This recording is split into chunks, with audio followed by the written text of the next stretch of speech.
greetings to you all in the name of Jesus Christ. यीशु मसीह के मीठे और मधुर नाम में हम आप सबों का अभिवादन करते हैं। It's my privilege that second time I'm addressing the word with the word of God to the nation called Nepal. और ये मेरा सौभाग्य है कि मैं दूसरी बार परमेश्वर के जीवते वचन को नेपाल के भाई बहनों के साथ में बांट रहा हूँ। The first thing God told me, Jesus is in Nepal. पहली बात जो परमेश्वर ने मुझसे कहा कि यीशु मसीह जो है वो नेपाल में है। And then second time when we are going to listen from the word of God, और जब दूसरी बार हम परमेश्वर के वचन को सुनने जा रहे हैं, God was just preparing me how a Christian has to face the time of pandemic and maybe this COVID-19. और परमेश्वर मुझे इस बात के लिए तैयार कर रहा था और ये वचन दे रहा था कि एक मसीह जो है, विश्वासी जो है, इस महामारी के समय में अपने आप को कैसे तैयार करे, कैसे इस महामारी का सामना, and how a Christian can defeat the COVID-19 and can be victorious over it. और किस रीति से इस कोविड-19 का सामना करे और इस पर जय को प्राप्त करे। We need to understand that. हमें इस बात को समझने की आवश्यकता है। Christians, I'm speaking to you. You must be aware what the Bible says and how we can be victorious people. और मसीह भाई बहनों, मैं आप लोगों से बात कर रहा हूं कि हम किस तरह का जीवन व्यतीत करें जिससे हम इस कोविड-19 पर जय को प्राप्त करने पाए। एक जीवित कि हम एक जयवंत जीवन को जीने पाए। Bible says in Psalm 31 and verse 9. और बाइबल जो है भजन संहिता 31 उसके 9वें पद में ये कहती है, Have mercy and be gracious unto me, O Lord, for I am in trouble. With grief my eye is weakened, also my inner self and my body. भजन संहिता 31 उसका 9वां वचन इस रीति से लिखा हुआ है कि हे यहोवा, मुझ पर अनुग्रह कर, क्योंकि मैं संकट में हूँ। मेरी आंखें वरन मेरा प्राण और शरीर सब शोक के मारे घुले जाते हैं। And the psalmist is saying here, और यहाँ पर भजनकार ये बोलता है, for I am in trouble. मैं जो है तकलीफ में हूँ। And when I'm speaking to you, Nepal, the people of Nepal, the Christians of Nepal, definitely you are also in trouble as the people of India had been last 2 months. और नेपाल के भाई बहनों में आप लोगों से ये बात कर रहा हूँ कि जिस रीति से भारत के लोग पिछले 2 माह से शोक में और तकलीफ में अपने जीवन को गुजारे हैं, वैसे ही आप लोग भी अपने जीवन को गुजार रहे हैं। Because we are into a time of a trouble. क्योंकि हम जो है इस समय उस तकलीफ भरे समय से गुजर रहे हैं। Trouble can be in the form of a sickness. और ये जो तकलीफ है, ये जो मुसीबत है, ये हमारे जीवन में बीमारियों को लेकर आता है। No, it can be in the form of sickness. हाँ, और ये जो तकलीफ है हो सकता है हमारे जीवन में एक बीमारी के रूप में हो। It may be in the form of pandemic. और हो सकता है ये महामारी के रूप में हो। It may be in the form of financial crisis. और ये हो सकता है कि हमारी आर्थिक परेशानी के रूप में हो। It may be in the form of mental agony we are going through. और ये हो सकता है कि मानसिक तनाव से हम गुजर रहे हो। And but we need to understand what is all about this trouble is. और हमें इस बात को समझने की आवश्यकता है कि ये जो परेशानी है, ये जो तकलीफ है, ये है क्या? I can just simply elaborate you what is all about the trouble. और मैं इस समय आपको बड़े ही साधारण तरीके से इस परेशानी के बारे में बताने जा रहा हूँ। The trouble comes to fluster us. घबरा देने के लिए आती है। और ये जो परेशानी है, जो मुसीबत है, ये हमें घबराने के लिए आती है। It comes to disturb our lives. और ये हमारे जीवन को जो है डिस्टर्ब करने के लिए, अव्यवस्थित करने के लिए आती है। And it comes to put our lives down. और ये हमारे जीवन को नीचे करने के लिए आती है, नीचे गिराने के लिए आती है। But our God is a God. लेकिन हमारा परमेश्वर जो है वो परमेश्वर है। He is having reasoning for everything. Hello, sorry. Having reasoning. He is having reasoning. He has reason for everything. और लेकिन हमारा परमेश्वर वो परमेश्वर है जिसके पास में हर एक बातों का एक कारण है। Open with me the book of Deuteronomy. और मेरे साथ में व्यवस्था विवरण की किताब निकालें। Chapter 28. व्यवस्था विवरण उसका 28वां अध्याय and 15th verse. और 15वां वचन। One of the reasons why troubles are coming into our lives. और यहाँ पर एक कारण दिया गया है कि हमारे जीवन में परेशानियां क्यों आती हैं। Bible says, बाइबल इस तरह से कहती है, but if you will not obey the voice of the Lord your God, being watchful to do all his commandments and his statutes, which I command you this day, then all these curses shall come upon you and overtake you. And the 22nd verse, Bible says, the Lord will smite you with consumption, with fever and inflammation, fiery heat, sword and drought, blasting and mildew. They shall pursue you until you perish. Hallelujah. व्यवस्था विवरण उसका 28 अध्याय 15 और 16 वचन इस तरह से कहता 15 है, और 22 हाँ? 15 और 22 15 और 22वां वचन इस तरह से लिखा हुआ है। 15वां वचन, परंतु यदि तू अपने परमेश्वर यहोवा की बात न सुने और उसकी सारी आज्ञाओं और विधियों के पालने में जो मैं आज सुनाता हूँ चौकसी नहीं करेगा, तो ये सब साप तुझ पर आ पड़ेंगे। 22वां वचन, यहोवा तुझको क्षय रोग से और ज्वर और दाह और बड़ी जलन से और तलवार और झुलस और गेरुई से मारेगा, और ये उस समय तक तेरा पीछा किए रहेंगे जब तक तू सत्यानाश न हो जाए। Beloved people of God, परमेश्वर के प्रिय लोगों, pestilence is one of the, it also comes in the trouble. हाँ? Pestilence, महामारी. ये जो महामारी है ये एक परेशानी के रूप में, मुसीबत के रूप में हमारे जीवन में आती है, संकट के रूप में आती है. Trouble is a संकट. Okay, so we need to understand why these things are coming into our lives. और हमें इस बात को समझने की आवश्यकता है कि ये संकट, ये मुसीबत, ये परेशानी जो है हमारे जीवन में क्यों आते हैं। As a Christian, we need to understand it. और मसीही होने के नाते हमें इस बात को समझने की आवश्यकता है। Our Christian life starts with the formula of, asking forgiveness from the Lord for each and every sin and transgression which we did in the past and we are doing in the present. और हमारा मसीही जीवन जो है इस बात से आरंभ होता है कि जो कुछ हमने अपने पिछले जीवन में किया है उन गुनाहों का अंगीकार जब हम करते हैं तो परमेश्वर उसे क्षमा करता है, हमारे वर्तमान जीवन के अधर्मों और गुनाहों को भी क्षमा करता है, और इसी से हमारा मसीही जीवन आरंभ होता है। But today the Christian people don't want to, ask forgiveness for any kind of sin and transgression which they are doing. लेकिन आज वर्तमान समय में जब हम देखते हैं कि मसीही लोग जो हैं अपने उन गुनाहों और अधर्मों से, चाहे वो किसी भी प्रकार का क्यों न हो, परमेश्वर से क्षमा मांगना नहीं चाहते हैं। Bible says if you will disobey the voice of God, और बाइबल ये कहती है कि यदि आप परमेश्वर की आवाज को सुनने से अनाज्ञाकारिता करेंगे, if you will not obey the word of God, if you will not obey the will of God, if you will not abide in the word of God, यदि आप परमेश्वर के वचन की अनाज्ञाकारिता करेंगे, यदि आप परमेश्वर की इच्छा की अनाज्ञाकारिता करेंगे, और यदि आप परमेश्वर के वचन के साथ बने नहीं रहेंगे, that's why Bible says these curses shall follow you. इसलिए बाइबल कहती है कि ये सारे श्राप जो हैं तुम्हारा पीछा करेंगी। But then cheer up today. लेकिन आज ढाढ़स बांधे, हियाव बांधे। Why? क्यों? Our God is even not leaving us into the time of trouble and pandemic or pestilence. और हमारा परमेश्वर वो परमेश्वर नहीं है कि हमें इस संकट के समय में, इस महामारी के समय में छोड़ दे। Let us go to the book of Psalm chapter 91 and verse 3. और आइए हम भजन संहिता 91 उसके 3 वचन की ओर चलें। Bible says, बाइबल इस तरह से कहती है यहाँ पर, for he will deliver you from the snare of the fowler and from the deadly pestilence. भजन संहिता 91 उसका 3 वचन इस तरह से लिखा है, वह तो तुझे बहेलिये के जाल से और महामारी से बचाएगा। And the 15th verse says, और 15वां वचन इस तरह से he shall call upon me and I will answer him. I will be with him in trouble. I will deliver him and honor him. और भजन 91 उसका 15 वचन ये लिखता है, जब वह मुझको पुकारे तब मैं उसकी सुनूंगा, संकट में मैं उसके संग रहूंगा, मैं उसको बचाकर उसकी महिमा बढ़ाऊंगा। How can we call upon the name of God? हम किस रीति से परमेश्वर के नाम को पुकार सकते हैं? Unless and until we are asking the forgiveness of our sins, we cannot approach the throne of grace of God.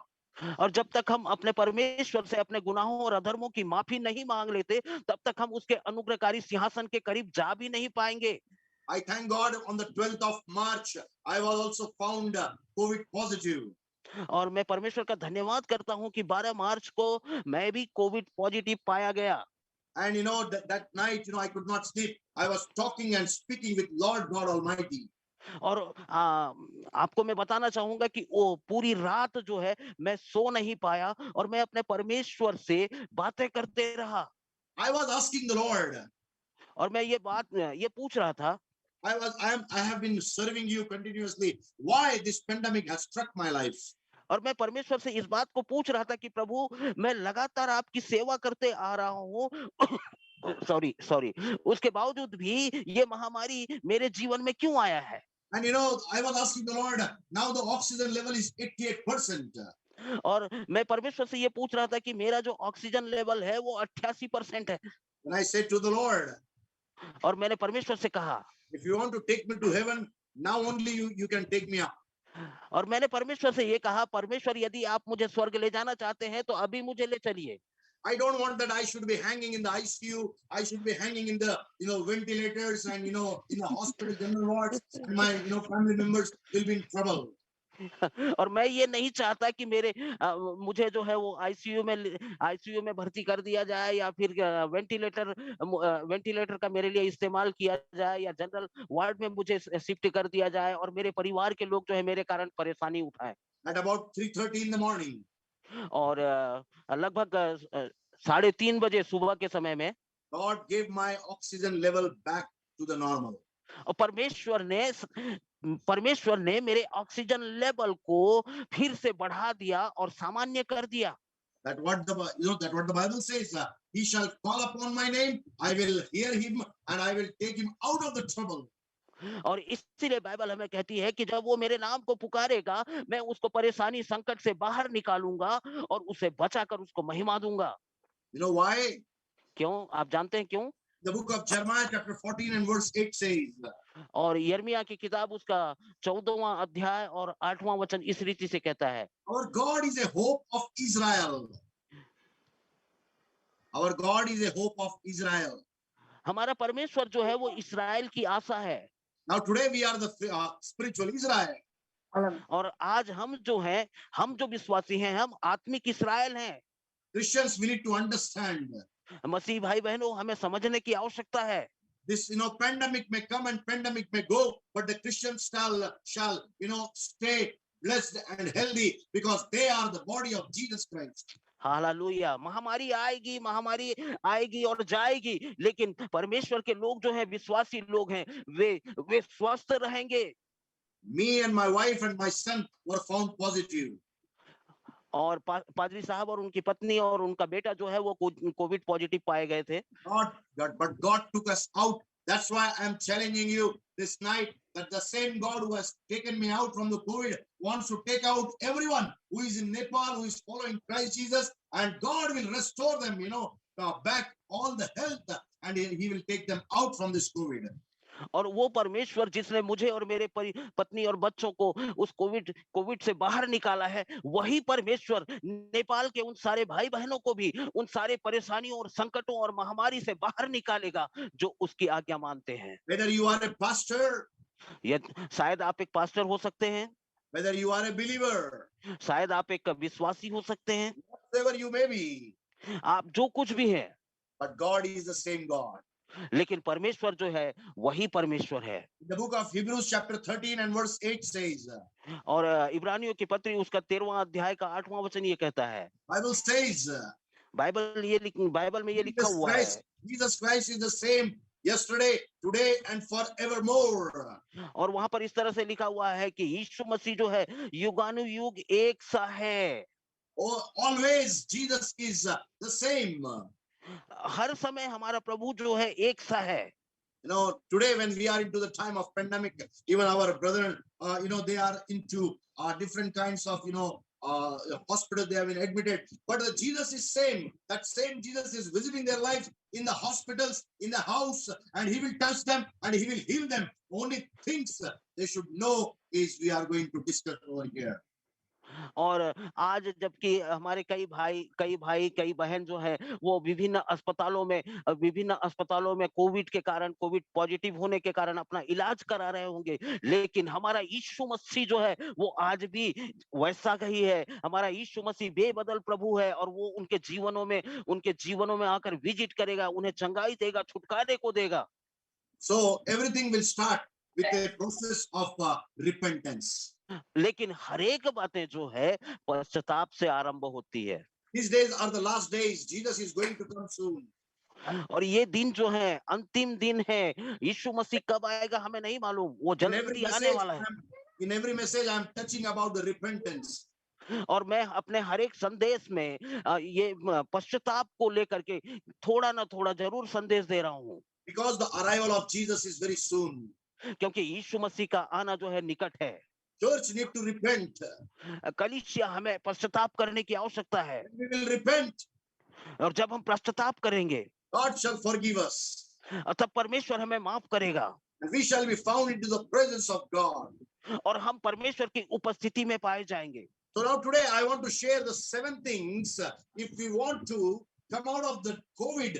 Every believer, every Christian, every leader or pastor must understand that these 7 things are mandatory to overcome the COVID-19 in the present world. और आज मैं आप लोगों के साथ में उन 7 बिंदुओं पर मनन करने जा रहा हूँ, 7 बिंदुओं पर आप लोगों से बात करने जा रहा हूँ, जिसके द्वारा हम इस कोविड-19 के समय में, इस महामारी के समय में, इस महामारी पर जय प्राप्त कर सकते हैं। So first thing, पहली बात है, we should understand that we are delivered by God. हमें इस बात को समझना है कि हम परमेश्वर के द्वारा छुड़ाए जाएंगे। Listen me very carefully. मुझे ध्यान से सुने। Everybody who is getting admitted into the hospital, और हर एक व्यक्ति जो है वो अस्पताल में भर्ती होता है, and they are looking at the sites when somebody is dying here, somebody is dying there, somebody is dying in the front, somebody is dying on the back, and they got they are losing their hope, they are losing their hearts, and they are getting destroyed.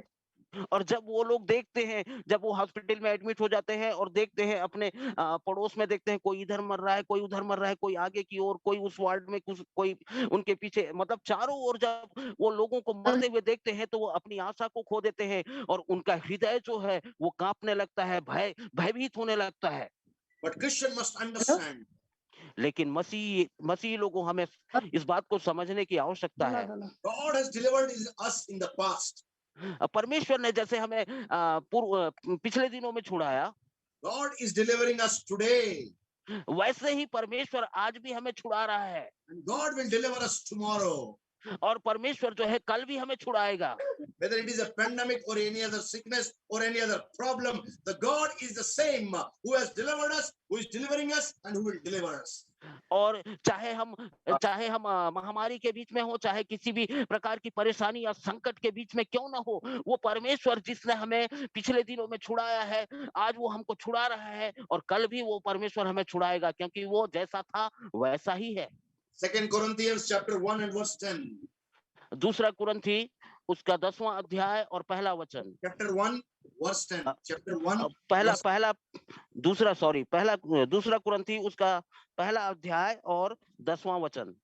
Bible says, for it is he who rescued and saved us from such a perilous death, and he will still rescue and save us in and on him.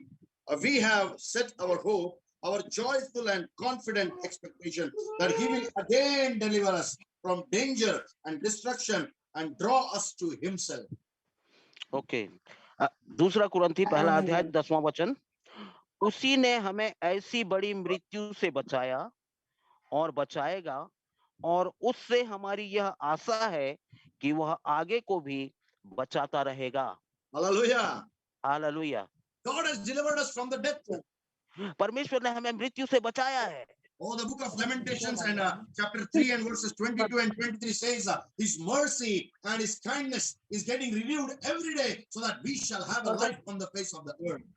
और विलाप गीत उसके तीसरे अध्याय के 22-23 वचन में यह लिखा हुआ है कि उसकी दया और उसकी करुणा जो है प्रतिदिन हमें उन परेशानी और मुसीबत और संकटों से छुड़ाती है। That's why we did not perish. इसीलिए हम नाश नहीं हुए। Why? क्यों? Because God is delivering us every day from the mouth of death. क्योंकि परमेश्वर जो है हमें प्रतिदिन मौत के मुंह से छुड़ाता है। The first thing पहली बात, Christian must understand हमें इस पहली बात को समझने की आवश्यकता है that God has delivered us, God is delivering us, and God will deliver us. कि परमेश्वर ने हमें छुड़ाया है, परमेश्वर हमको छुड़ा रहा है और परमेश्वर हमको छुड़ाएगा। Second thing, दूसरी बात, you are a new creation in Christ. आप जो है यीशु मसीह में एक नई सृष्टि हैं। 2 Corinthians 5:17 says, और दूसरा कुरिन्थी 5 उसका 7वां वचन ये बोलता है, therefore, if anyone is in Christ, he is a new creation. The old has gone, the new has come. 2 Corinthian 5:17. 7 sorry दूसरा कुरिन्थी 5 उसका 17वां वचन ये बोलता है कि सो यदि कोई मसीह में है तो वह नई सृष्टि है, पुरानी बातें बीत गई हैं, देखो वे सब नई हो गई हैं। Are you in Christ every day? क्या आप प्रतिदिन यीशु मसीह में हैं? Then you are every day, you are a new person.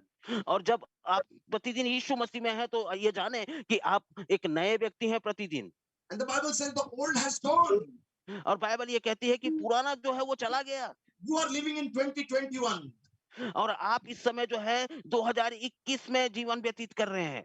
COVID is belonging to 2019. और ये जो महामारी है ये 2019 से संबंध रखता है। Every day you are new in Christ Jesus. और प्रतिदिन आप जो है यीशु मसीह में नए बनते जाएं। Because the old is going back. क्योंकि पुराना जो है वो चला गया पीछे And the new has come. और नया जो है वो आ रहा है। Beloved people of God, परमेश्वर के प्रिय लोगों, when the world is looking at certain things and they are getting disturbed by looking the world, we are also getting disturbed by the old things. और जैसे कि हम देखते हैं कि संसार जब एक निश्चित चीज को देखती है तो वो जो है परेशान हो जाती है, और उसी रीति से हम भी जब संसार की ओर देखते हैं और अपने पिछले जीवन की ओर देखते हैं तो हमारा जीवन जो है वो डगमगाने लगता है, हमारा विश्वास डगमगाने लगता है। But don't get disturbed. लेकिन हमें जो है डिस्टर्ब नहीं होना है। You are a new creation in Christ every day. जो यीशु मसीह में है वो एक नई सृष्टि है प्रतिदिन। And COVID-19 is an old one. और कोविड-19 जो है वो पुराना है। Old has to go out from your life. और पुराना जो है आपके जीवन से बाहर चला गया है। You need to speak it out. इसे बोले आप। And if you not speak, यदि आप नहीं बोलेंगे it will remain in your life. तो वो आपके जीवन में बना रहेगा। Because this is a time of declaration. Prophetically, we need to declare what the word of God is saying to us and in and through our lives. और ये समय जो है हमें घोषणा करने की आवश्यकता है, हमें अपने जीवन के लिए, अपने परिवार के लिए भविष्यवाणी करने की आवश्यकता है कि परमेश्वर ने हमारे साथ में क्या किया है। Bible says in the book of John chapter 10 and verse 10. और बाइबल जो है यूहन्ना उसके 10 और 10 वचन में ये कहता है, Oh, the thief comes to steal, to kill and to destroy. चोर किसी और काम के लिए नहीं आता बल्कि चोरी करने, घात करने और नाश करने के लिए आता है। But what Jesus said, लेकिन यीशु मसीह ने क्या कहा? just cling on to that part. Jesus said, I have come so that you shall have life and the life of abundance. लेकिन यीशु मसीह ने क्या कहा? यीशु मसीह ने ये कहा, उस भाग को हम लोग भूल जाते हैं। यीशु ने कहा, मैं इसलिए आया कि वे जीवन पाए और बहुतायत का जीवन पाए। Are you understanding? क्या आप इस बात को समझ पा रहे हैं? Becoming new in Jesus Christ, you have a life and the life of abundance forevermore up to the last breath of your life. Satan cannot destroy your life without the permission of God. और जब आप यीशु मसीह के वचन के अनुसार हैं तो आपका जीवन जो यीशु मसीह में प्रतिदिन नया बनते जा रहा है, प्रतिदिन नया बनते जाएगा। शैतान आपके जीवन को छू नहीं पाएगा यदि आप यीशु मसीह में हैं। जब तक तीसरी बात you have been made righteous by Jesus Christ. और आप जो है यीशु मसीह के द्वारा धर्मी बनाए जाते हैं। Bible says, बाइबल कहती है, the book of Romans chapter 5 and verse 19. Romeo की पत्री उसका 5वां अध्याय और 19वां वचन। Bible says, बाइबल इस तरह से कहती है, because of one person. एक व्यक्ति के कारण। Please read that verse. क्योंकि जैसा एक मनुष्य के आज्ञा न मानने से बहुत लोग पापी ठहरे, वैसे ही एक मनुष्य के आज्ञा मानने से बहुत लोग धर्मी ठहरेंगे।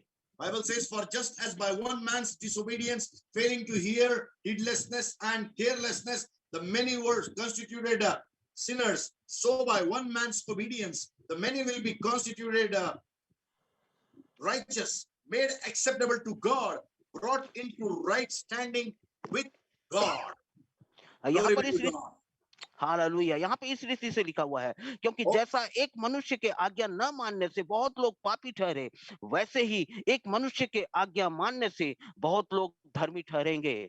you are a righteous child of God.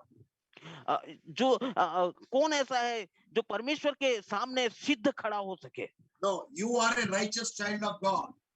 आप जो हैं परमेश्वर के सामने में एक धर्मी व्यक्ति हैं। Or, Jesus has made you righteous because of his obedience. यीशु मसीह ने आपको धर्मी बनाया अपनी आज्ञाकारिता के कारण, He heard the voice of God Almighty the Father. और उसने हर समय परमेश्वर के आवाज को सुना और उसकी आज्ञा का पालन किया। And the book of Romans chapter 10 says, when you believe on that Jesus, that he has been, crucified on the cross of Calvary, and he died and he was buried, and on the third day, God raised him from the dead. Bible says, you are becoming righteous in the sight of God.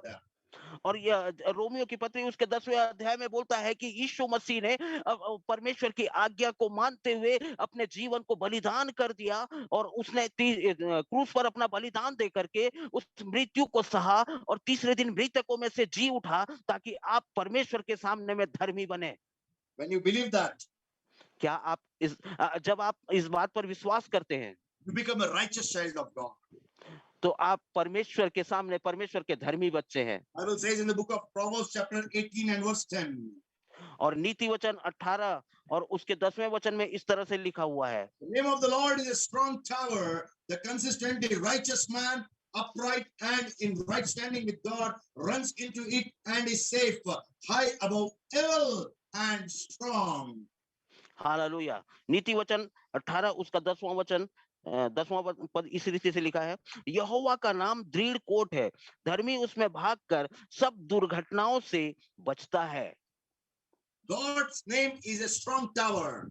परमेश्वर का Amen. नाम जो है वो Amen. एक दृढ़ coat है, दृढ़ गढ़ है। Christians, you understand that you are a righteous child of God. Amen. Call upon and enter into the God's name. No evil force can take your life by COVID or by any other sickness or by the financial crisis or any other sorcery or anything else on the face of the earth. और मसीह भाई बहनों, जब हम परमेश्वर के उस नाम को लेकर के उस दृढ़ कोट में प्रवेश करते हैं, तो किसी भी प्रकार से आर्थिक परेशानी, किसी भी प्रकार की बीमारियां, किसी भी प्रकार की ये महामारी और किसी अन्य प्रकार की परेशानी जो है हमें छू नहीं सकती है। But which kind of person can be saved into that strong tower? और लेकिन कैसा व्यक्ति उस दृढ़ कोट में बचाया जा सकता है? Bible says in the amplified version it is said like that, upright and in right standing with God. और एम्प्लीफाइड वर्जन ये बोलता है कि जो धर्मी है, जो धर्मी है और वो जो सही तरीके से परमेश्वर के सामने खड़े होने के योग्य बनता है। Amen. Upright के लिए जो शब्द आया हिंदी में, वो खराई से चलने वाला. If there is nothing wrong, lies in our lives, we shall run and just hide ourselves into the tower that is God's name, and we shall be saved because of that truthfulness of the Bible into our lives. और जब हम परमेश्वर की ओर दौड़ते हैं और खराई से चलते हुए और परमेश्वर की सिद्ध इच्छा के अनुसार अपने जीवन को बिताते हुए जब हम उस दृढ़ कोट की ओर दौड़ते हैं, तो परमेश्वर हमारे जीवन की रखवाली करता है। So you are a righteous child of God. तो आप जो है परमेश्वर के धर्मी बच्चे हैं। Let the pandemic come. महामारी को आने दीजिए, and you go and hide yourself inside the name of God, which is a strong tower. लेकिन आप परमेश्वर के नाम के नीचे छिप जाइए, अपने आप को छिपा लीजिए, and God will just keep you safe under his name. और परमेश्वर जो है अपने नाम के नीचे आपको सुरक्षित रखेगा। Bible says, बाइबल कहती है, he has covered us with his own wings.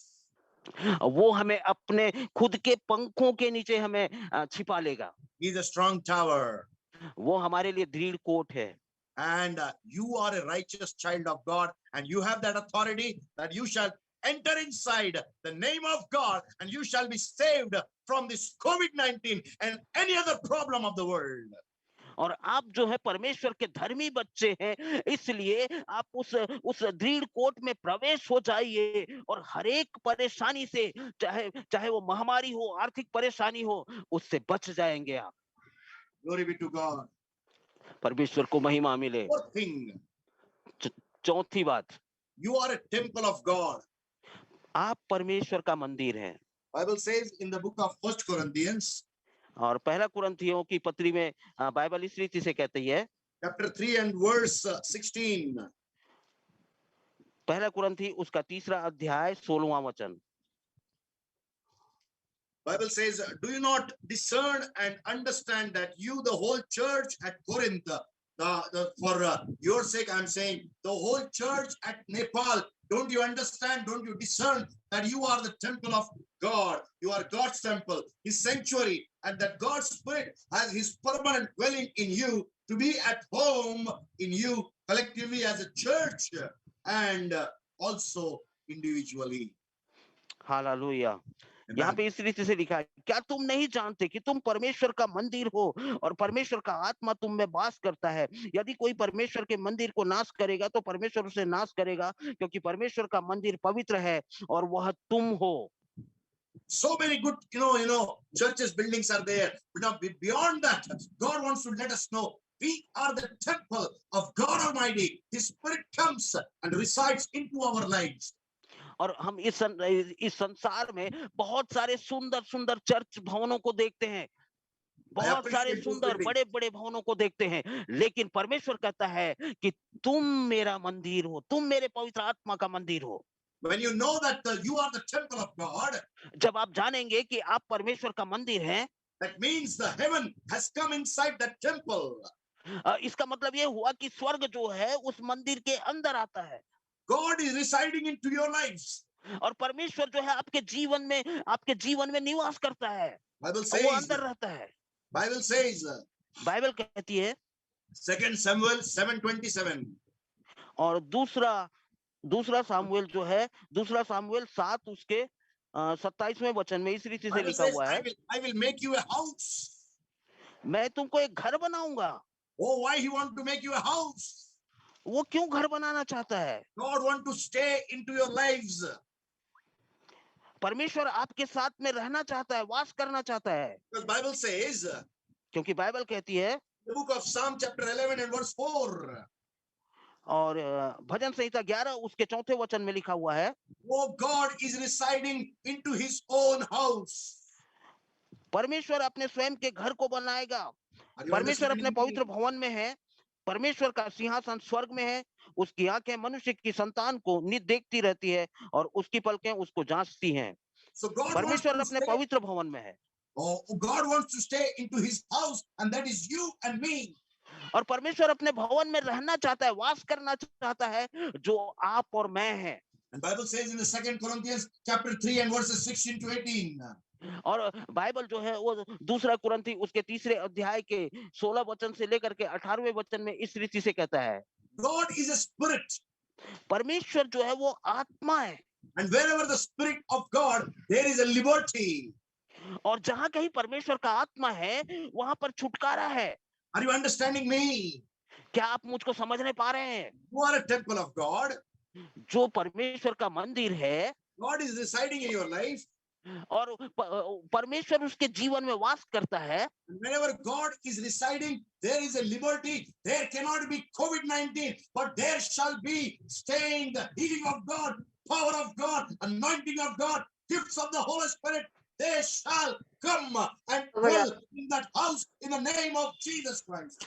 Hallelujah. और जहां परमेश्वर का निवास होता है, जहां परमेश्वर का निवास स्थान होता है, वहां पर छुटकारा होता है, वहां पर किसी प्रकार की कोविड या महामारी की कोई परेशानी नहीं होती, ना आर्थिक परेशानी, ना किसी और अन्य प्रकार की परेशानी होती है, ना ही किसी प्रकार की बीमारी होती है, वरन वहां पर केवल छुटकारा होता है। Always remember that you are a temple of God. और हर समय सदैव इस बात को याद रखें कि आप परमेश्वर का मंदिर हैं। And God is residing in you. और परमेश्वर आपके भीतर निवास करता है। I want to just let you know, और मैं आपको ये बताना चाहता हूँ, once upon a time there was a swelling upon my body. और एक समय ऐसा था कि मेरे पूरे शरीर में जो है वो सूजन आ गई थी, फूल गया था। Around 6-7 years before, one woman of God, she was teaching how to break the curses. और 6-7 साल पहले की बात है कि एक बहन ने मुझे इस बात को सिखाया कि हम किस रीति से उन श्रापों को तोड़ें। She told me, उसने मुझसे कहा, no, we are the temple of God. हम परमेश्वर का मंदिर हैं, And any sickness cannot stay in our lives because it is और the कोई temple भी of बीमारी Most जो High है हमारे God. और कोई भी बीमारी जो है हमारे जीवन में नहीं रह सकती। Why? Why? क्यों? क्यों? Why? क्यों? Exodus 15:26 says, और निर्गमन जो है 15 और उसके 16वें वचन, I am 26वें your वचन में ये Jehovah, I am your Jehovah Rapha God.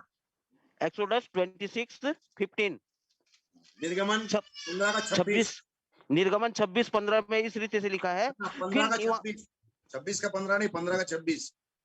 15 का 26। Yes, it says, I am your Jehovah Rapha God.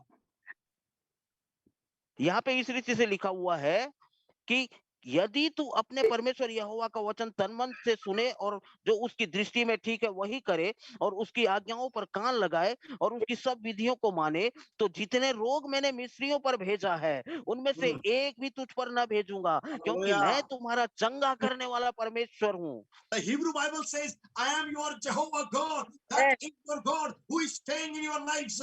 Tell me how this pandemic can enter your lives. If it has entered, it cannot stay inside because Jehovah Rapha is inside in the name of Jesus Christ. Hallelujah. और इब्रानी भाषा की Bible जो है, जो मूल Bible है, वो ये कहती है कि मैं तुम्हारा परमेश्वर, ये चंगा करने वाला परमेश्वर यहोवा राफा हूँ, और जब मैं तुम्हारे भीतर में निवास कर रहा हूँ, मैं तुम्हारे साथ में रह रहा हूँ, तो किस रीति से ये महामारी या किस रीति से आर्थिक परेशानी या किस रीति से अन्य बीमारी जो है तुम्हारे जीवन में प्रवेश कर सकती है। Then I started saying, swelling, you don't have any part in my body. Come out, this is the temple of God. Leave my body right now. और तब मैंने कहना आरंभ किया कि सोइलिंग जो है वो मेरे शरीर में जो है, मेरे शरीर को छोड़कर जाओ। सूजन मेरे जीवन के अंदर से निकल जाओ।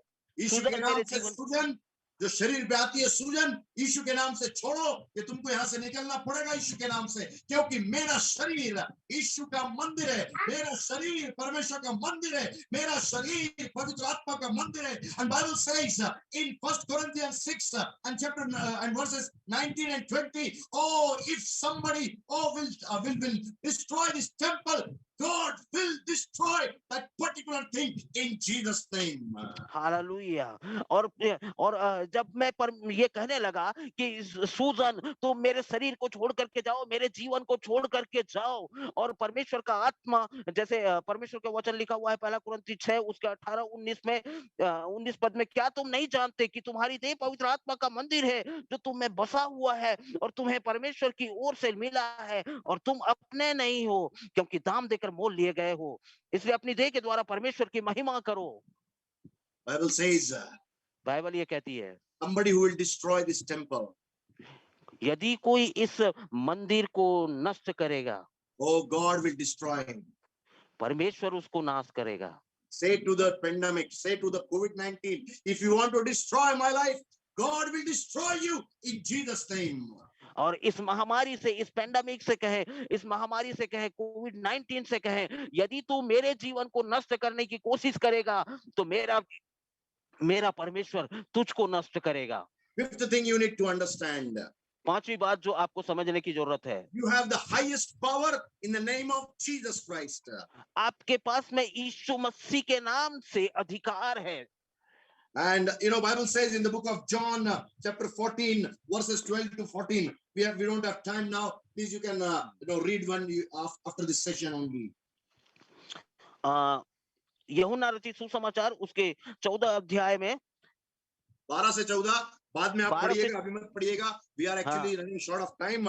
Bible says we have power in the name of Jesus Christ. When we believe on Jesus, whatever Jesus did, we shall also be doing in the name of Jesus Christ. That's what Jesus gave us the authority, according to Luke 10:19. और जैसा कि हम यूहन्ना 14 उसके 12 से 18 पद को पढ़ते हैं, तो वहां पर हमें ये देखने को मिलता है कि हमारे पास में यीशु मसीह के नाम से अधिकार है। उसने हमें अधिकार दिया हुआ है, और जब हम यीशु मसीह के समान अपने अधिकार का इस्तेमाल करते हैं, तो लूका रचित सुसमाचार उसके 10वें अध्याय के 19 पद में भी उसने जैसे हमें अधिकार दिया, उस अधिकार का जब हम इस्तेमाल करते हैं तो हम जय प्राप्त करते हैं। There is a power in COVID. और हमें इस कोविड के ऊपर में अधिकार को लेना है। No. There is a power in COVID. इस कोविड देयर इज में ए पावर इन COVID. इस कोविड में कोविड के सामर्थ पास है। अधिकार है। सामर्थ है। सामर्थ But है। you have power over the power of COVID in Jesus' name. इस महामारी कोविड के पास में ताकत है, शक्ति है, लेकिन उसके ताकत और शक्ति के ऊपर में आपके पास वो सामर्थ है जिसके द्वारा आप उस पर जय पा सकते हैं। Amen. You need to understand it. इसलिए आपको इस बात को समझने की जरूरत है। Bible says, बाइबल ये कहती है, when Jesus made himself very low and he died as a servant, Bible says God, raised his name above all names, above all authorities, above all powers, above all dominions, and even the power and dominion of COVID. Oh, you are dominated by the name of Jesus alone, in Jesus' name.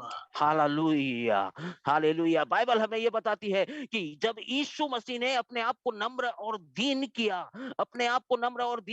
और परमेश्वर की आज्ञाकारिता में जीवन को व्यतीत किया, तब परमेश्वर ने उसको वो नाम दिया जो सब नामों में श्रेष्ठ नाम है। सारी प्रभुता, सारे अधिकार और सारी बातों के ऊपर में उसको अधिकार दिया गया। वरन इस महामारी के ऊपर में भी उसे अधिकार दिया गया है। You have authority over this COVID in the name of Jesus alone.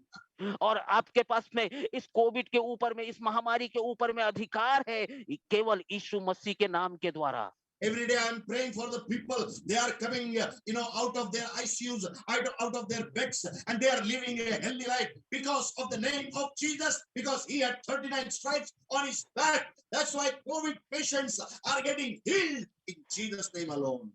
और प्रतिदिन मैं जो है लोगों के लिए प्रार्थना कर रहा हूँ। लोग जो है आईसीयू से बाहर आ रहे हैं, लोग जो है कोविड से छुटकारे को प्राप्त करके अपने घरों को लौट करके एक स्वस्थ जीवन को जी रहे हैं, और ये केवल यीशु मसीह के नाम के द्वारा ही है। It's not my power. ये मेरी सामर्थ्य से नहीं है, but it is by the power of Jesus Christ. लेकिन ये यीशु मसीह की सामर्थ्य से है। It is a supernatural power. जो अलौकिक शक्ति है, जो अलौकिक सामर्थ्य है। So that is the fifth thing, that you have a power in the name of Jesus Christ. तो पांचवी बात जो है वो ये है कि आपके पास में यीशु मसीह के नाम में अधिकार है। Sixth thing. और छठवीं बात, Oh, God's promises are in yeah and amen. और परमेश्वर की जो प्रतिज्ञाएं हैं वो हाँ और हाँ में है, आमीन के साथ। Are you understanding me? क्या आप मुझको समझने पा रहे हैं? The Bible says in the book of Numbers, chapter 23 and verse 19. और बाइबल जो है गिनती की किताब उसके 23वें अध्याय के 19वें वचन में ये कहता है, God is not a man who will lie. अब परमेश्वर जो है मनुष्य नहीं है कि वो झूठ बोले। Oh, he is not a son of man that he will change his word. वो मनुष्य का पुत्र नहीं है कि वो अपने शब्दों को बदले। But God is a God. When he speaks, he does those things for our lives. और परमेश्वर है, जब उसने हमारे जीवन के लिए कुछ कहा है तो That's why उसने in कहा। 2 Corinthians chapter 1 and verses 19 and 20 says, these all promises are in yeah and amen.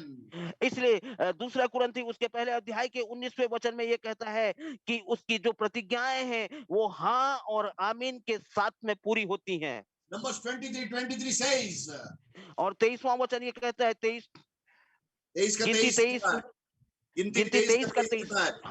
oh house of Jacob, listen me, even the power of sorcery and witchcraft shall not work against you. That is a promise of my God for you and me. Whether you are in Nepal, I am in India, the same promise He's carrying for myself and for yourself. और गिनती 23 के 23 वचन में परमेश्वर ये प्रतिज्ञा करता है और कहता है कि हे कहता है कि हे याकूब के घराने पर निश्चय कोई मंत्र नहीं चलेगा, चाहे आप वो नेपाल में रहें, चाहे वो इंडिया में रहें। किसी भी प्रकार का कोई भी जादू टोना तंत्र मंत्र जो है परमेश्वर के लोगों के ऊपर में अर्थात याकूब के घराने पर काम नहीं कर सकता। No enchantment will work against the house of Israel, that is a spiritual Israel, those who are believing on Jesus, according to Galatians chapter 3 and verse 29. किसी भी प्रकार से कोई भी जादू टोना जो है आत्मिक इस्राएल के ऊपर में प्रभाव नहीं डाल सकता है। According to Galatians 3:29. और ये गलाती 3 उसके 29वें वचन के अनुसार में By believing on Jesus, यीशु मसीह पर विश्वास करने के द्वारा you become the seed of Abraham.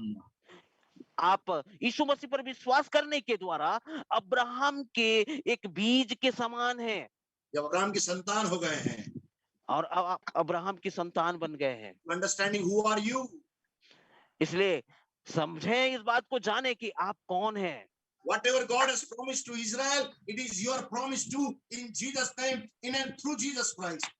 और जो कुछ परमेश्वर ने इस्राएल से प्रतिज्ञा किया है वो यीशु मसीह के द्वारा आपके लिए है।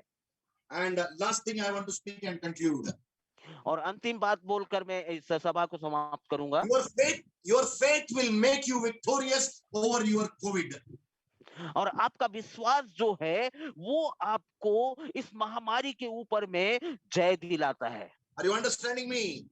क्या आप मुझको समझने पा रहे हैं? How the faith comes? Hello? How the faith comes?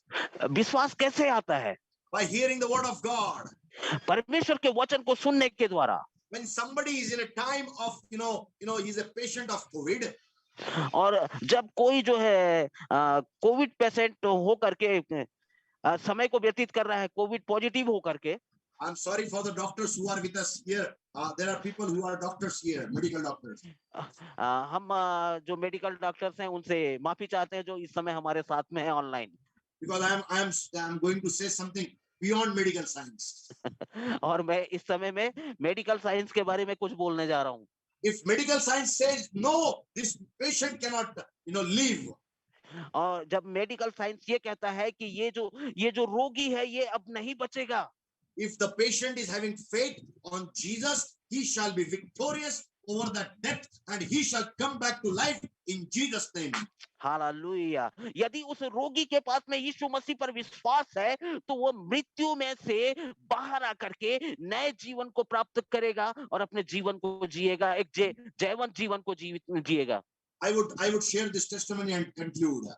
और मैं आपके साथ में एक गवाही को बांटने के बाद इस सभा को समाप्त करूंगा। Dr. Vijit is here and his uncle was admitted in Bilaspur by COVID. He was serious and he was having a oxygen saturation around 70, I think so. और डॉक्टर विजित जो है अभी ऑनलाइन हमारे साथ में है। उनके मौसा जी जो है वो बिलासपुर में एडमिट थे और उनका जो ऑक्सीजन सैचुरेशन था वो 72 के करीब 70 के करीब आ गया था। And in the morning by 9 o'clock he connected me to pray for that gentleman. और डॉक्टर विजित ने सुबह 9 बजे मुझे उनके साथ में कनेक्ट किया।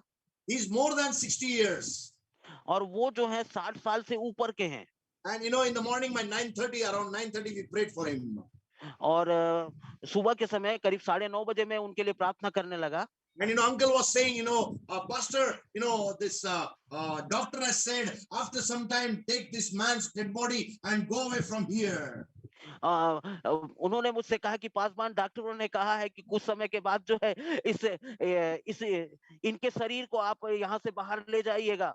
इनके पार्थिव शरीर को यहाँ से इनके शव को यहाँ से आप बाहर लेके चले जाना। And I said, don't worry, uncle. When God is going to touch you and restore you the healing, restore you the oxygen, who can kill your life? और मैंने उनसे कहा, जब उन्होंने मुझसे ये कहा कि डॉक्टरों ने कहा है पास्टर जी कि कुछ समय के बाद जो है मेरे मृत शरीर को यहाँ से बाहर ले जाने के लिए कहा है। तब पासवान ने उनसे कहा कि जब प्रभु यीशु मसीह जो है वो आपके अंदर में आपकी सांसों को फिर से वो आपकी सांसों को बढ़ाएगा और आपके अंदर में फिर से एक जीवन को नए तरीके से तैयार जीवन को प्रवाहित करेगा। In prayers, I bound the power of death, the power of COVID-19. I cast it out in Jesus' name from his life. All the low saturation of oxygen, I cast it out in Jesus' name. And I said, in Jesus' name, I release the life of Jesus for this gentleman. He shall live and he shall not die, and he shall come out of the ICU in Jesus' name. Hallelujah. और मैं प्रार्थना करने लगा और मैंने प्रार्थना में उस महामारी को बांधा। मैंने प्रार्थना में उस कोविड-19 को बांधा और प्रभु यीशु मसीह के जीवन को उनके अंदर में स्वतंत्र किया और ये कहा कि प्रभु यीशु का जीवन में यहाँ स्वतंत्र करता हूँ। ये जीवित होकर के इस कोविड पर जय प्राप्त करके एक जयवंत जीवन को जीने पाए। After some hours, और कुछ घंटों के बाद God raised him from his bed. परमेश्वर ने उन्हें उनके उस बीमारी के बिछौने से खड़ा कर दिया And he started, breathing normally. और वो जो है नॉर्मल तरीके से सांस लेना आरंभ कर दिए। Christians, we need to understand. मसीह भाई बहनों, हमें एक बात समझने की आवश्यकता है। Genesis 2:7 says, उत्पत्ति 2:7 ये कहता है, and God made Adam and he breathed into his nostrils the breath of life, and that's how Adam became a living being. और परमेश्वर ने उत्पत्ति 2 उसके 7 पद में ये लिखा हुआ है, परमेश्वर ने आदम को बनाया और परमेश्वर ने आदम के नथनों में जीवन का श्वास फूका, तब जाके आदम जो है जीवित प्राणी बना। And the same God is breathing that breath of life into our nostrils, but Satan is a liar who is actually stealing that oxygen from the human beings. That's how people are dying. But if you have faith that your God will breathe into your nostrils, you shall live and you shall not die in Jesus' name. और वही परमेश्वर हमारे नथनों में भी जीवन का श्वास दिया है लेकिन शैतान जो है वो झूठा है और वो हमारे ऑक्सीजन लेवल को कम करने की कोशिश करता है, हमें भ्रमित करके हमारे ऑक्सीजन लेवल को कम करता है। लेकिन हमारा परमेश्वर जिसने हमारे नथनों में जीवन का श्वास दिया है वो हमें नया जीवन देता है। That what we are going to pray for the Christian people of Nepal who are actually, they are suffering with COVID-19. We are going to pray to God tonight that having these all 7 things into their lives, and even they shall be breathed into their nostril, the breath of life by God himself right now. और हम इस समय में आज की रात में हम नेपाल के उन सारे मसीह भाई बहनों के लिए, विश्वासी भाई बहनों के लिए प्रार्थना करेंगे जो अभी कोविड-19 से पॉजिटिव होकर के अस्पतालों में भर्ती हैं और जिनके ऑक्सीजन का लेवल जो है वो नीचे आ गया है, लेकिन वो विश्वास रखें कि परमेश्वर ने उनके नथनों में जीवन का श्वास दिया हुआ है और वो फिर से वो उस श्वास के द्वारा जीवित होकर के अपने बीमारी के बिछौने से खड़े हो सकते हैं। You all who are here, whether you are a pastor or a believer, learn this thing in Jesus' name. You need to speak the breath of life to be breathed into the nostrils of every dying patient of COVID in Nepal in Jesus' name. और आप चाहे पासवान हो चाहे आप विश्वासी हो, इस समय जो हम हमारे साथ जुड़े हुए हैं, आपको इस बात को सीखने की जरूरत है कि आप नेपाल के उन कोविड पॉजिटिव लोगों के लिए प्रार्थना जब करते हैं तो प्रार्थना करें कि यीशु मसीह के परमेश्वर पिता के उस जीवन के श्वास को जो उसने आदम के नथनों में स्वतंत्र किया था, उसे उस व्यक्ति के नथनों में स्वतंत्र करें ताकि वो नया जीवन पाकर के अपने बीमारी के बिछौने से खड़ा हो सके। Amen. आमीन, hallelujah. Amen. I'm going to pray for the people who are hospitalized in Nepal now, and I'll be praying in Hindi so that we can save the time and then we'll conclude. और मैं इस समय नेपाल के उन सारे लोगों के लिए प्रार्थना करने जा रहा हूं जो कोविड पॉजिटिव हैं और अस्पतालों में भर्ती हैं, और मैं हिंदी में प्रार्थना करूंगा ताकि हमारा समय बच सके।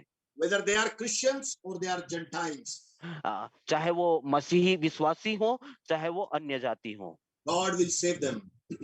परमेश्वर उनको बचाएगा।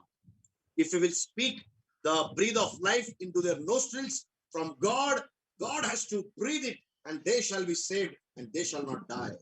और जब हम परमेश्वर के उस जीवन के श्वास को उनके नथनों में घोषणा करेंगे, तब वे जीवन को प्राप्त करेंगे और परमेश्वर उन्हें बचाएगा और वे Let's pray. मृत्यु से बचने पाएंगे। आइए प्रार्थना करें, Let's pray. Let's pray. आइए प्रार्थना करें। हालेलुया। पिता यीशु के नाम से खुदावंदा, पिता परमेश्वर सारे नेपाल के लोगों को जो पिता परमेश्वर आज बिछोने पे हैं, जो पिता परमेश्वर कोविड-19 से ग्रसित है पिता प्रभु जी, और खुदावंदा शैतान ने उनके जीवनों को पिता परमेश्वर खुदावंद दबा डाला है। शैतान ने उनके खुदावंदा फेफड़ों को पिता परमेश्वर कार्य करने से, ओ पिता प्रभु जी खुदावंद कार्य करने से उनको बलहीन कर दिया है। ओ खुदावंद शैतान ने उनके पिता प्रभु जी रेस्पिरेटरी सिस्टम के ऊपर में दबाव डाल दिया है। शैतान ने उनके जीवनों को धूमिल करने के लिए, बर्बाद करने के लिए, खत्म कर डालने के लिए कोविड-19 में उनके पिता प्रभु जी ओ ऑक्सीजन सैचुरेशन लेवल को डाउन कर दिया है। ये सारी खुदावंद दुष्ट आत्मा की तमाम ताकतें, शैतान दुष्ट की ताकतें जो नेपाल के लोगों के ऊपर में, खास करके मसीह लोगों में, अन्य जातियों में, ओ पिता प्रभु जी जो लोग मरे चले जा रहे हैं, यीशु के नाम से मौत के तांडव को इस कोविड के कारण से जो आया है नेपाल के ऊपर से हम बांधते हैं, निकाल आमीन, हालेलुया के नाम से। तुझे किसने अधिकार दिया नेपाल के ओ परमेश्वर के दासों को, ओ परमेश्वर के विश्वासियों को तू कैसे बर्बाद कर सकता है? यीशु के नाम से मैं तेरी सारी ताकतों समेत तुझे निकाल कर क्रूस के ऊपर मैं ठोकता हूं। आमीन, हालेलुया। राबा खान दे रे बेशंदरा, मैं आपसे अनुग्रह मांगता हूं पिता परमेश्वर, चंदर राबा राबा राबा, अभी पश्चाताप कर रहे उनको आप माफ करें, जो पश्चाताप नहीं कर पाए उनके तरफ से हम आपसे माफी मांगते पिता प्रभु जी। यस लॉर्ड, राबा राबा शिंदे बिना खत्म। Forgive them, O God. Forgive their Yes, sins, Master. God. Forgive their transgressions, O God. Forgive their unbelief, O God. Forgive Yes, Master. worship even, O God. In Jesus' name, forgive them, O God. Forgive them, O God. Forgive them. माफ करे, माफ करे, माफ करे, माफ करे पिता परमेश्वर। नेपाल के एक एक नागरिक के लिए मैं प्रार्थना करता हूँ, हर एक के एवज के लिए मैं प्रार्थना करता हूँ। प्रभु हर एक को तू छू ले, हर एक को तू पिता प्रभु जी पश्चाताप की हृदय दे, माफ कर पिता परमेश्वर। हालेलुया, माफ कर पिता प्रभु जी, अपने लहू से धोकर पाक और साफ कर पिता परमेश्वर। तू नेपाल से प्रेम करता पिता प्रभु जी, तू नेपाल को बचाना चाहता पिता प्रभु जी, तू नेपाल को पिता परमेश्वर अपने पंखों की आग तू प्रकट करना चाहता है। तू उनका परमेश्वर है, तू हमारा, और जैसा जैसे हमारे इस राष्ट्र में तूने कार्य करना आरंभ किया, वैसे तू उस राष्ट्र में भी काम करना चाहता है। यीशु के नाम से परमेश्वर पिता, हर एक वो मरीज जो वेंटिलेटर पे हो, जो खुदा आईसीयू में हो, पिता परमेश्वर खुदावंद पीड़ित हो, आपके खुदावंद पवित्र लहू को, आपके पवित्र आत्मा की अग्नि को, यीशु की चंगाई को और पिता प्रभु जी जीवन के श्वास को यीशु के नाम से फूंक दीजिए राजा खुदावंद। आमीन, hallelujah. Wash their lungs, O Lord, and their respiratory system in the blood of Jesus Christ. Amen, amen, hallelujah. गुरुदों को पिता परमेश्वर और उनके पिता प्रभु फेफड़ों को और पिता परमेश्वर उनके खुदावन रेस्पिरेटरी सिस्टम को, श्वास नलिकाओं को जो चोक हो रही है, यीशु के लहू से साफ कर दी जाए। आमीन, पूरा बादशाह। आमीन, आमीन, आमीन। नेपाल को पिता प्रभु जी कोविड से मैं आजाद करता हूँ आज की रात में। आमीन, hallelujah. I decree and declare that Nepal is free from COVID-19 in Jesus' name, because Nepal shall become a new being in Jesus' name. Hallelujah. एक नया मनुष्य बनेगा, नेपाल एक नया व्यक्ति बनेगा, नेपाल एक नया मंदिर बनेगा, नेपाल एक परमेश्वर का स्थान बनेगा, नेपाल परमेश्वर का भवन बनेगा, नेपाल प्रार्थना का केंद्र बनेगा, नेपाल पुत्र बनेगा और नेपाल परमेश्वर के लिए कई स्थानों में अपने मिशनरियों को भेजेगा। यीशु के नाम से आज की रात को मैं घोषणा करता हूँ खुदावंद। थैंक यू लॉर्ड, प्रभु आपने ऐसा कर दिया है। आमीन, हालेलुया। आसमान यहाँ पर है, मैं आपसे अनुरोध करता हूँ अपने दाहिने हाथ को आप परमेश्वर के ऊपर, अपने दाहिने हाथ को परमेश्वर की ओर ऊपर करिए। जितने पासवान नेपाल से हमारे बीच में हैं, जितने विश्वासी हैं, मैं आपके हाथों के लिए प्रार्थना करना चाहता हूँ। ये हाथों के ऊपर में यीशु का हाथ आ जाएगा।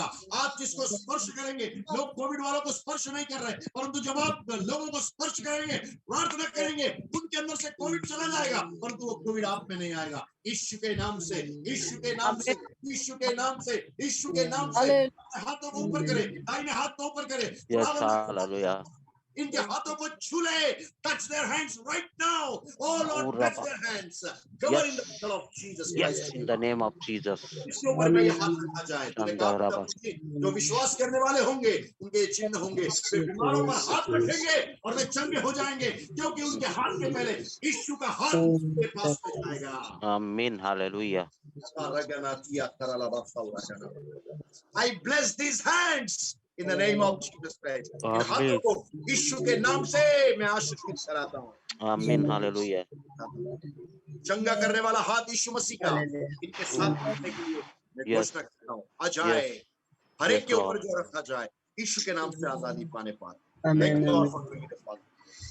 जितने लोग पिता प्रभु जी यहाँ पर बैठे हैं, हर एक के जीवनों को, इनके परिवारों को आपके लहू में मैं छुपाता हूँ और मैं प्रार्थना करता हूँ, इनमें से कोई भी यीशु के नाम से इस कोविड के द्वारा से स्पर्श ना किया जाए। कोविड इन परिवारों को मत छूना, यीशु के लहू का वास्ता है, यीशु के लहू का वास्ता है तुझे। Don't touch these families and their members in Jesus' name. Don't touch their church people in Jesus' name. Don't touch their ministry people in Jesus' name. You don't have any authority, because Jesus is carrying the authority for over their lives. Yes. Hallelujah. सारा आदर इज्जत महिमा आपको देते हैं। Thank you, Lord. आमीन। प्रभु यीशु मसीह का अनुग्रह, परमेश्वर पिता का प्रेम और पवित्र आत्मा की सहभागिता हम में से प्रत्येक के साथ प्रभु यीशु मसीह के आगमन तक, दोबारा आगमन तक ओ सदैव होती रहे, ताकि हम नए मनुष्य के रूप में उसके लिए लगातार जीते रहें। आमीन।